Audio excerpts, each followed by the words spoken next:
మాటలు.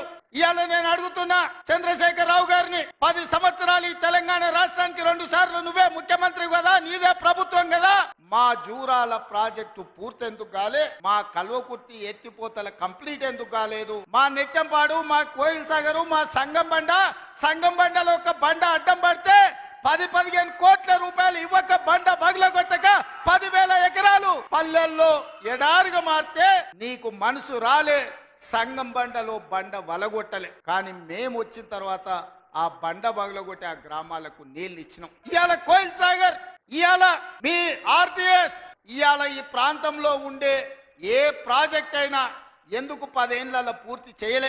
అదే కాదా నాడు ఉమ్మడి రాష్ట్రంలో రూపాలి కృష్ణారావు గారు, చిన్నారెడ్డి గారు, డాక్టర్ మల్లు రవి గారు, ఆనాడు కిరణ్ కుమార్ రెడ్డితో కొట్లాడి, ఆనాడు అరుణమ్మ గారు కూడా మంత్రిగా పాలమూరు రంగారెడ్డి ఎత్తిపోతల ప్రాజెక్టు పూర్తి చేయాలి, 12 లక్షల ఎకరాలకు నీళ్లు ఇవ్వాలి అని కొట్లాడి జూరాల నుంచి నీళ్లు తీసుకోవాలని పాలమూరు రంగారెడ్డి ఎత్తిపోతల పథకానికి అనుమతి తీసుకొచ్చారు. 16,000 కోట్లతోని ప్రాజెక్టు మంజూరైంది. 35,000 కోట్లు మొత్తం అంచనాలేసి టెండర్లు పిలిచిండ్రు. కానీ చంద్రశేఖరరావు వచ్చిన తర్వాత ప్రాజెక్టుల రీడిజైనింగ్ పేరు మీద 35,000 కోట్ల రూపాయల ప్రాజెక్టును 55,000 కోట్ల రూపాయలకు పెంచిండు. టెండర్లు పిలిచిండు, కాంట్రాక్టర్లకు ఇచ్చిండు, కమిషన్లు మెక్కిండు, జూరాల నుంచి నీళ్లు తీసుకోవాల్సిందని శ్రీశైలం బ్యాక్ వాటర్స్ కు పంపించాడు.